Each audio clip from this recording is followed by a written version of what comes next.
Hello and welcome back to Damn Kind Conversations. Today we're going to talk about the first insight I've settled upon for my burning questions for Season 1. As a quick recap, today I'd like to focus on the following. How do you retake your passion? Have you ever lost your passion? And what do you trust in? The themes of today's insight revolve around 4 areas: environmental impact, bodily awareness, community building, and emotional processing. The interplay between suffering and being passionless sets the stage for our first insight. When I asked my experts to address the question of retaking one's passion, tales of burnout, breakups, poor professional care, and personal transformation converge on one pivotal theme: connection.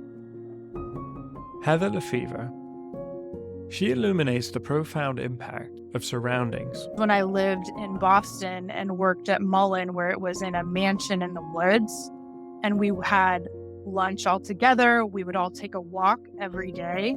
So I was in nature. The surroundings, like the building, didn't have fluorescent lighting predominantly. What I've realized is my window of tolerance is a fucking porthole. Most of the time that you have probably known me, I have been hyper aroused. Echoing this, Neil Schomburg-Stevens speaks to the joy found in nature's simplicity. There's a lot going on beneath the surface. What brings you joy on a daily basis? And again, it's like more little moments add up to something bigger. What are the things that resonate with you? So things that bring me joy are quite often natural things that I see. So you see a spider's web, stop and look at that. It's amazing. Like when I'm in the supermarket, you see a pile of fruit, a pile of lemons. Where do those lemons come from? Look how they're like the inconsistency of them, the color, the tone, the hue. Take a moment, that brings you joy. So I think coming back to your question is just, how did I get through it? Is just finding those little small things that resonate and brought me joy on a daily basis. The first sip of a really good cup of coffee. During my conversation with Neil, I personally recognized the importance of connecting to my somatic experience, what's going on in my body, something which is the last thing I consider. Yeah, I think as I'm hearing what you're saying, because we're sharing words here, my word is connection, and joy is slightly further down the road. But connection, to use your example, to the object or the physicality of the environment, the color.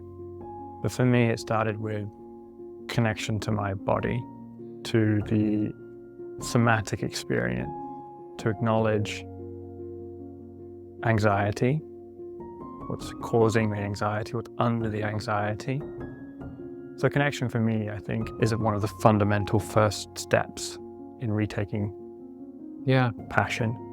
Furthermore, Heather underscores the significance of bodily awareness in her journey, touching upon the reality that healing could take vast amounts of time and patience. Wouldn't you say most of the time I was like maybe a little bit more amped? I would concur. And you can see it, and like I couldn't see it until now. And it took a year of massages to bring me down.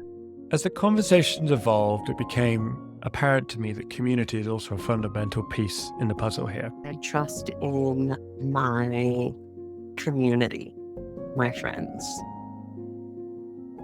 I'm extremely grateful, must have done something fabulous in a past life to deserve the friendships that I have now. They're really rich, and I deeply trust in the support and love and connection there. I was actually thinking the same thing. Really? Yeah, I have great friends. Is there a moment when that really anchored in for you? I have made 2 very close friends. It is a relationship with 3 men in this city who have the same values, the same consideration and care, know how to express themselves, know how to express love, know how to ask for help. And that's one pocket. I have other wonderful pockets of friends too. But yeah, community. Friendship is a wonderful form of community that can spontaneously occur. If you're lucky, your community will reach out to you in moments of struggle. But it's also important to consider how one can develop it for themselves, to reach out more, even if it feels hard. How did you foster it? How did you foster it? So sometimes I think about what have I done to cultivate meaningful friendships that people in my life who don't have those types of connections, like they haven't done. I think one thing is I follow up with people. If I meet someone even briefly in passing at a co-working space, I'm going to ask them to have coffee and get together. Like, definitely. Or if I meet someone at a party or something, I'm definitely going to ask for their contact information and say, we should meet up and go to that yoga class you mentioned. So I do follow up. Another thing is, and this is a little more on the coachy speak, but I also have the belief that I'm good at making friends. And so I think that then manifests in the external world. Olymp comments are so gentle, and they remind me that being present for others doesn't always require words. Yeah, of course. It's scary. It's very personal things, and I think something that I learned with my coaching is less is more sometimes. You don't necessarily have to ask questions. You can start having a conversation and then when you don't talk much, people open up more and more, if they feel comfortable, of course. But yeah, having open conversations and sometimes just being a listener and not necessarily finding a solution or something that makes you feel. It's true, sometimes as friends we want, oh, my friend is in pain, I want to help, I want to do something, but sometimes we'll never be able to have the tools what they need. I do believe that we all have the tools and the answers we are looking for. Most of the time,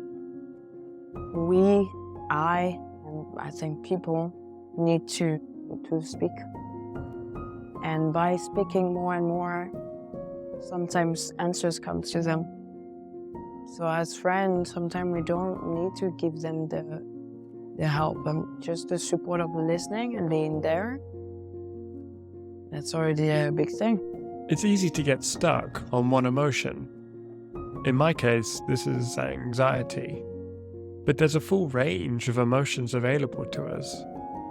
I think in certain situations that, again, context is everything, but in certain situations, the kind thing for people is to be really clear and open and direct and tell people in a calm way that this is how you made me feel. This is how I feel about this situation.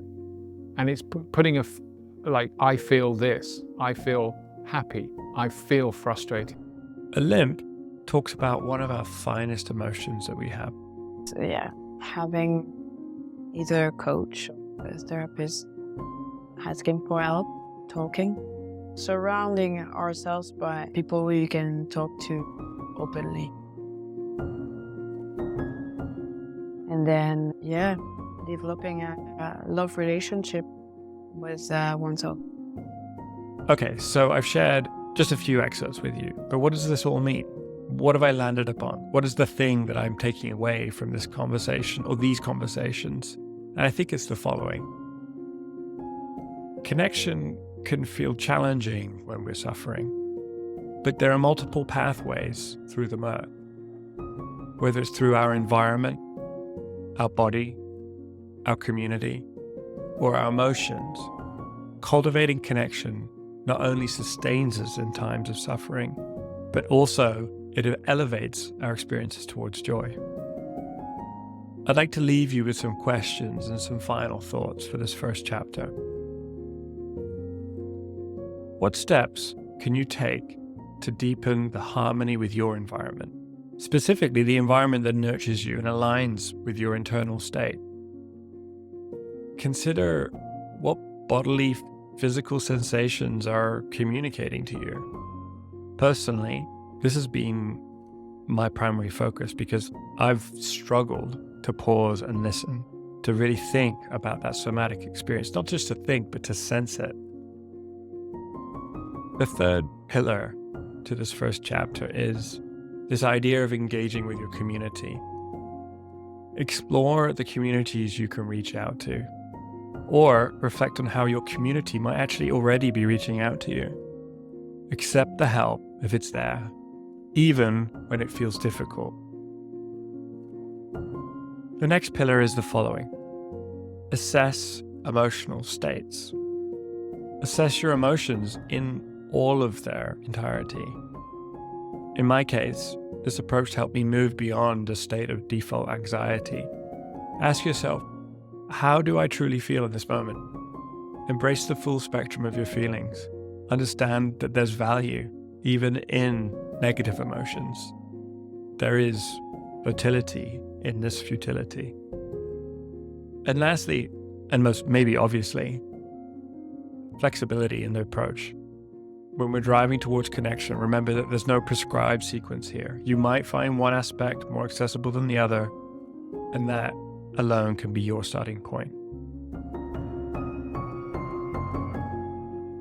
I hope you enjoyed this first insight that I shared with you. Please tune back in later for the next episode where I'll be sharing my second insight.